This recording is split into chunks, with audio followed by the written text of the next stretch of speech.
Of musicians. Some of these same artists are now available under a new record label called Real World, backed by Peter Gabriel. And one of the label's first albums is entitled, appropriately I guess, Passion Sources, where you go to the sources of your inspiration and have recorded them. Did I say good morning yet? Hi. I don't think so. Yeah, no, that's correct. I mean, I found some of this music to be very passionate, very moving, and so once doing the soundtrack, I wanted to put out an album to feature all the artists that had inspired me. But the label really was an extension of that idea, because for the last 10 years we've been involved in festivals to try and bring music from many countries all around the world, and particularly to a rock audience. And so we have a chance with this. The Islamic artist that we saw featured in that clip, who is he? Nusrat Fateh Ali Khan. Again, please? Nusrat Fateh Ali Khan. Yes, it's not a household name at the moment, but I think he's enormously popular in his own country. He's one of the leading singers of Qawwali music, and it's this incredibly emotional music. I think he's one of the finest singers I've worked with. Does he aspire to be successful in the with rock audiences?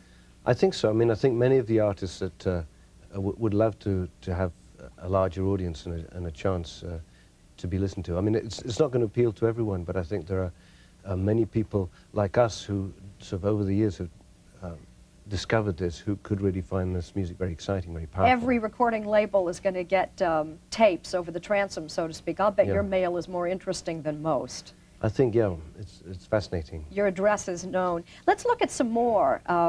These are, once again, known in their own countries, but perhaps not here. This is the Guo brothers. They recently left China. They now live in London, but they're, I think, stunning instrumentalists, and they put together a group from the Beijing Orchestra. This is a group from Mozambique, Iupuro. They've just been doing these WOMAD festival tours and been enormously popular there.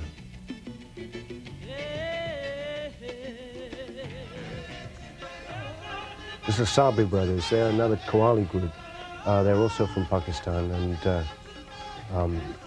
I think, for me, it's some of the most moving music that I've heard. This is Remy Ongala.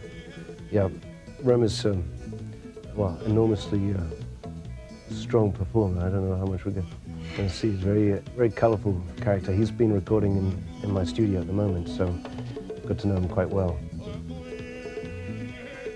Well, we show these painfully short clips, but that only makes people hungry to hear more, I would take it. I hope so. Do you require, in order to continue the Real World label, commercial success? We have very low budgets on the project, so we don't need huge sales, but I think there is a growing interest in world music as it's now becoming known. World music is a new category of its own. New category, right. Paul Simon's Graceland was very successful. David Byrne has now recorded 2 albums of Latin music. Is it all a coincidence that you're all exploring the world? No, I don't think so. I think, one, it's very exciting really to start trying to integrate some of these influences in our own music. And just, you know, I think we're becoming much more aware of what's happening in other countries. And when you start hearing some of this stuff, it's so powerful, it knocks you back. Does this mean that rock and roll is here and forevermore changed, that it has mutated at this point?